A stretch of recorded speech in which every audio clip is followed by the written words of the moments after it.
Mahkamah Kehormatan Dewan DPR kembali menggelar sidang dalam kasus dugaan pelanggaran etik 5 anggota DPR nonaktif, yaitu Adis Kadir, Uya Kuya, Eko Patrio, Nafa Urbah, dan Syahroni. Sidang pendahuluan mengundang para saksi hingga ahli. MKD meminta keterangan mereka terkait dugaan pelanggaran etik 5 anggota DPR saat sidang bersama DPD 15 Agustus 2025 dan pernyataan terkait tunjangan DPR. Dalam sidang etik ini, sejumlah video bukti dugaan pelanggaran kelima anggota DPR nonaktif juga diputar. Salah satunya soal pemulangan. Teradu 1 Saudara Dr. Insinyur Adis Kadir SH.M.Hum atas pernyataan terkait tunjangan anggota DPR RI yang keliru dan menimbulkan reaksi luas dalam masyarakat. 2.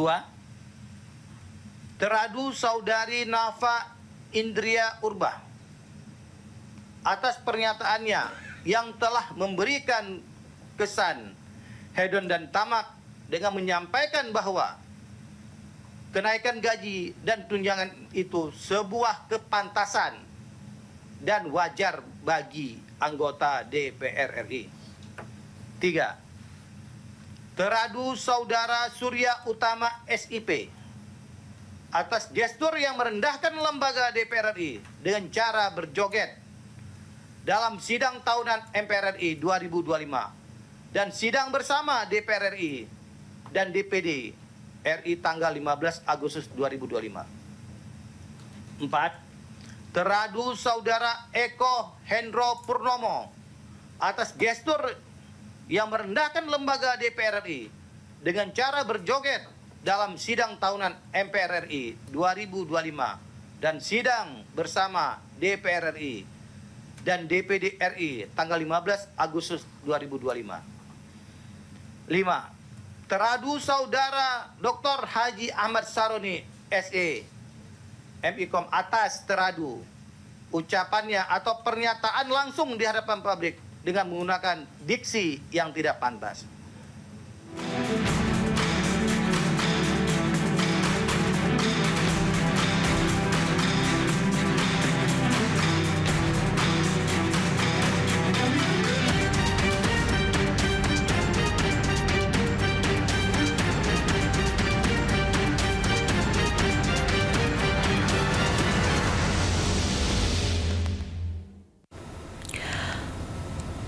Ya, pemirsa, kita ke informasi selanjutnya. Terkait dengan utang wush, Presiden Prabowo Subianto meminta persoalan utang wush jangan diributkan karena transportasi publik menjadi tanggung jawab pemerintah.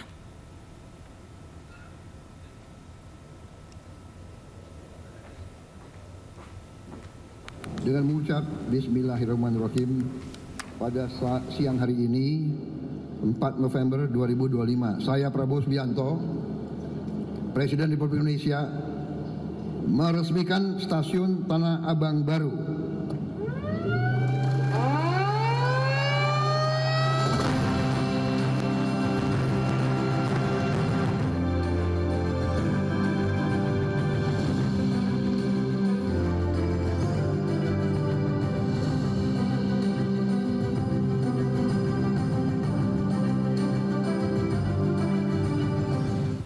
Ya, pemirsa, itu tadi Presiden Prabowo Subianto baru saja meresmikan stasiun Tanah Abang baru beserta beberapa jajarannya. Kita ke informasi lain, pemirsa. Badan Pusat Statistik mencatat inflasi pada Oktober 2025 sebesar 0,28% secara bulanan. Emas perhiasan menjadi komoditas utama yang mendorong inflasi.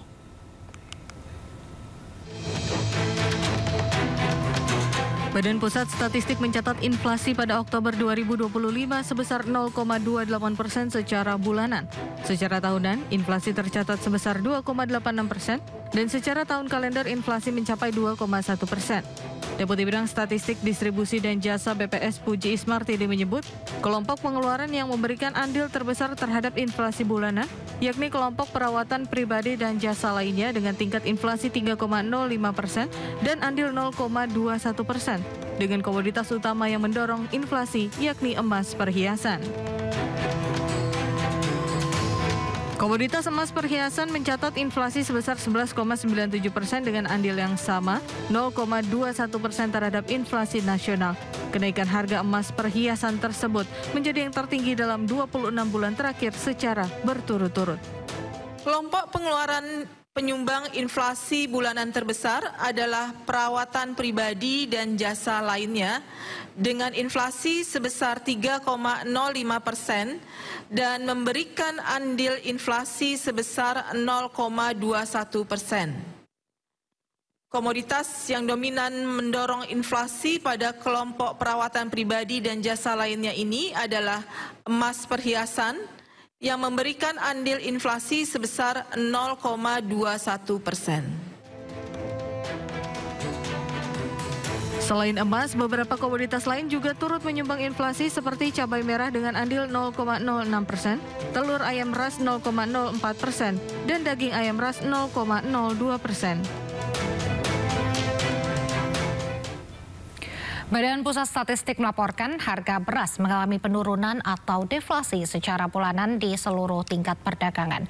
Meski demikian, secara tahunan harga beras masih tercatat lebih tinggi di sebuah tingkatan.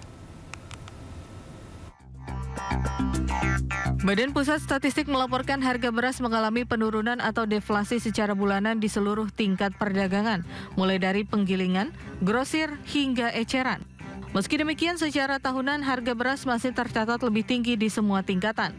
Berdasarkan data BPS, rata-rata harga beras di tingkat penggilingan pada Oktober 2025 turun menjadi Rp14.439 per kilogram. Angka ini turun 0,54% secara bulanan, namun masih naik 5,62% secara tahunan. Sementara di tingkat grosir, harga beras sebesar Rp14.264 per kilogram, turun 0,18% secara bulanan dan naik 5,26% secara tahunan. Sementara di tingkat grosir, harga beras sebesar Rp14.260. Beralih ke informasi lain, pemirsa, media asing asal Inggris meramalkan ibu kota Nusantara IKN akan menjadi kota hantu. Menanggapi ini, Menteri Keuangan Purbaya Yudi Sadewa meminta publik tidak mudah terpengaruh oleh prediksi luar negeri. Media asing asal Inggris menulis bahwa proyek pembangunan IKN di bawah pemerintahan Prabowo Subianto berpotensi mandek dan berubah menjadi kota hantu.